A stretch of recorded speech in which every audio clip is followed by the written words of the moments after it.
এই কচুয়ার মাটি হবে রিকশার ঘাঁটি, কচুয়ার মাটির জননেতা হবে মুফতি আনিসুর রহমান, সেই হবে দেশের মুক্তিকামী জনতার একমাত্র প্রতিনিধি ইনশাআল্লাহ। আগামী দিনে বাংলাদেশের ইসলামের দুশমন, স্বাধীনতার দুশমনদের বাংলার মাটিতে রাজনীতি করবার কোন অধিকার নাই, কোন অধিকার নাই। বিগত 15 বছর বাংলাদেশের ক্ষমতার মসনদে বসে আওয়ামী দুঃশাসন ফ্যাসিবাদী সরকার বাংলাদেশ থেকে ইসলাম পন্থাকে নিশ্চিহ্ন করবার হেন কোনো ষড়যন্ত্র নেই যেটা তারা করেনি। তারা 2013 সালে শাপলা চত্বরে ঘুমন্ত নবী প্রেমিক ইসলামী জনতাকে পাখির মতো গুলি করে হত্যা করেছে। তারা 2015 এবং 16 সালে গোটা বাংলাদেশ জুড়ে কোরআন প্রেমিক তাওহীদি জনতাকে গুলি করে করে হত্যা করেছে।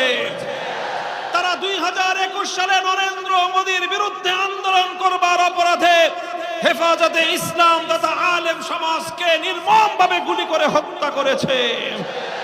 বিগত 15 বছর অনেকেই জুলুমের শিকার হয়েছে, অনেকের রক্ত ঝরেছে, অনেকে জীবন দিয়েছে। তবে আমি আস্থার সঙ্গে চ্যালেঞ্জ করে বলতে চাই, সবচেয়ে বেশি রক্ত ঝরেছে বাংলার পবিত্র মাটিতে আলেম সমাজের।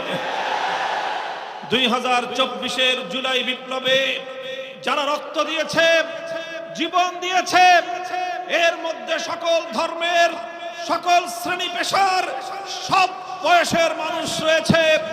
মায়ের কোল থেকে শুরু করে দোলনা থেকে অশীতিপর বৃদ্ধ পর্যন্ত সর্বশ্রেণীর মানুষের রক্তের উপর জুলাই বিপ্লব সংগঠিত হয়েছে। 5ই আগস্ট যুগের নব্য লেডি ফেরাউন বাংলার ক্ষমতার মসনদ থেকে উৎখাত হয়ে দেশ ছেড়ে দিল্লিতে পালিয়ে যেতে বাধ্য হয়েছে। শেখ হাসিনা এবং তার দোসরেরা চেয়েছিল বাংলাদেশকে একটি ব্যর্থ রাষ্ট্রে পরিণত করবার জন্য, বাংলাদেশটাকে তলাবিহীন ঝুড়িতে পরিণত করে বাংলাদেশের গুরুত্বপূর্ণ প্রতিটি সেক্টরকে ভারতের হাতে তুলে দিয়ে বাংলাদেশকে কার্যত ভারতের অঙ্গরাজ্যে পরিণত করবার পায়তারা চালিয়েছিল। সেই শেখ হাসিনার ষড়যন্ত্রের বিরুদ্ধে রাজপথে একটি আন্দোলন গড়ে উঠেছিল, সমন্বয় গড়ে উঠেছিল। সর্বদলীয় সেই সংগ্রামে এদেশের আলেম সমাজ, এদেশের ইসলামপন্থীদের অনেক ত্যাগ আর কোরবানির নজরানা পেশ করতে হয়েছে। 2021 সালে নরেন্দ্র মোদীর বিরুদ্ধে প্রতিবাদ জানাতে গিয়ে, শেখ হাসিনার ফ্যাসিবাদী বাংলাদেশের স্বাধীনতা নিয়ে ব্যবসা বাণিজ্যের বিরুদ্ধে প্রতিবাদ করতে গিয়ে শেখ হাসিনার রোষানলে পড়তে হয়েছে।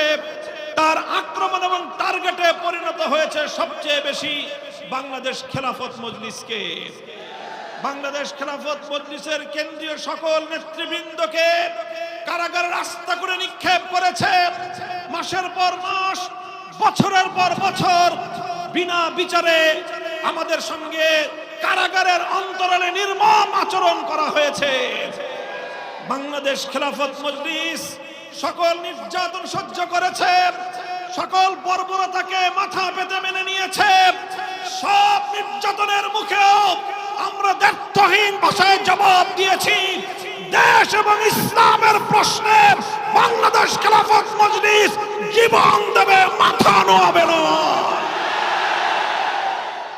সংগ্রামী সাথী ও বন্ধুগণ, এভাবেই 2009 সালের পিলখানার ট্র্যাজেডি থেকে শুরু করে 2024-এর জুলাই বিপ্লব পর্যন্ত অসংখ্য অগণিত মায়ের বুক খালি হয়ে, অসংখ্য অগণিত পিতা সন্তান হারা হয়ে, অসংখ্য গুম খুন আর হত্যাকাণ্ডের মধ্য দিয়ে ভয়াল এক মৃত্যুপুরী বাংলাদেশ 2024-এর 5ই আগস্ট শেখ হাসিনাকে উৎখাত করে এক নতুন স্বাধীনতা অর্জন করেছে। আজ জুলাই বিপ্লবের অনেক স্টেক হোল্ডাররা মাথা উঁচু করে কথা বলে।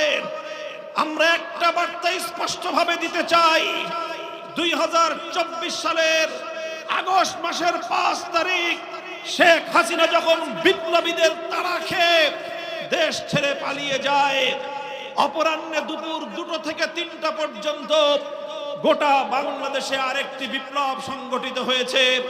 সে বিপ্লব বাংলাদেশের মানুষ প্রত্যক্ষ করেছে। সেই বিপ্লবে কোনো নেতার নেতৃত্বের প্রয়োজন হয়নি, কোনো নেতার আহ্বানের প্রয়োজন হয়নি, বরং বাংলাদেশের অভ্যুত্থানকারী বিপ্লবী জনতা 1 ঘন্টার ব্যবধানে গোটা বাংলাদেশের রাষ্ট্রীয় অর্থ ব্যয়ে নির্মিত সকল সরকারি স্থাপনা থেকে ভাস্কর্য নামক সকল মূর্তিগুলোকে অপসারণ করে দিয়েছে।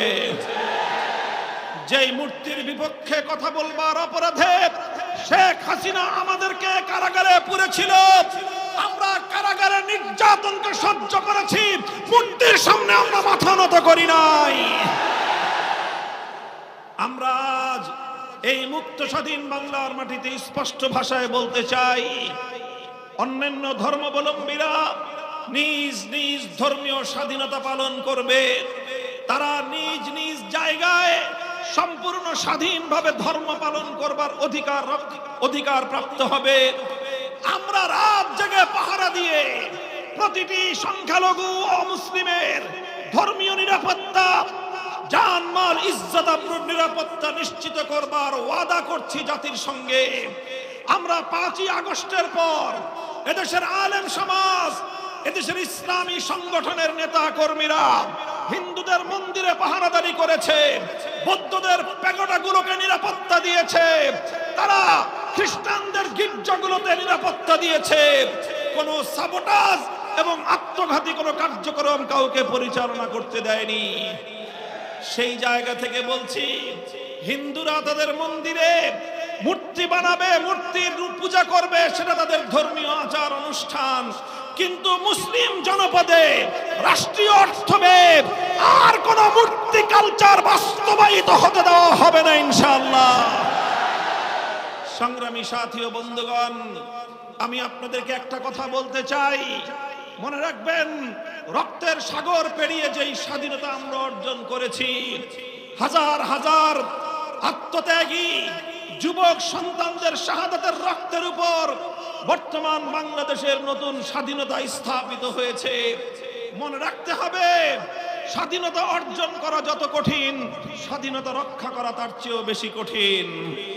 ইতিপূর্বে আমরা দেখেছি 1971 সালে এক সাগর রক্ত পাড়ি দিয়ে 9 মাসের মহান মুক্তি সংগ্রামের মধ্য দিয়ে বাংলাদেশ স্বাধীনতা অর্জন করেছিল, কিন্তু দুর্ভাগ্যজনকভাবে স্বাধীনতা অর্জন করার কিছুদিনের মধ্যেই পার্শ্ববর্তী একটি আধিপত্যবাদী রাষ্ট্র বাংলাদেশের স্বাধীনতাকে ছিনতাই করে নিয়ে গিয়েছে। বাংলাদেশের স্বাধীনতা যুদ্ধের 9 মাস স্বাধীনতা যুদ্ধ পূর্ববর্তী 24 বছরে কোনোদিন বাংলাদেশের মানুষ ধর্মনিরপেক্ষতার কোনো কথা শুনেনি, অথচ স্বাধীনতার পরবর্তী কয়েক মাসের মাথায় 1972 সালে আরেকটি দেশের সংবিধানের মূলনীতিকে বাংলাদেশের সংবিধানের মূলনীতি সাব্যস্ত করার মধ্য দিয়ে বাংলাদেশকে ভারত মাতার চরণতলে বলি দেওয়া হয়েছে। বাংলাদেশের ধর্মনিরপেক্ষতা আমদানি করে এই আওয়ামী লীগ বাংলাদেশের মুক্তিযুদ্ধের ইতিহাসকে কলঙ্কিত করেছে। তাই আজ 24-এর এই জুলাই বিপ্লব পরবর্তী বাংলার মাটিতে দাঁড়িয়ে আমরা দ্ব্যর্থহীন ভাষায় ঘোষণা করতে চাই, 24-এর এই মহান বিপ্লব কাউকে ছিনতাই করতে দেওয়া হবে না। স্বাধীনতা এনেছি রক্ত দিয়ে, প্রয়োজনে আবার জীবন দিয়ে স্বাধীনতাকে রক্ষা করব আমরা। সংগ্রামী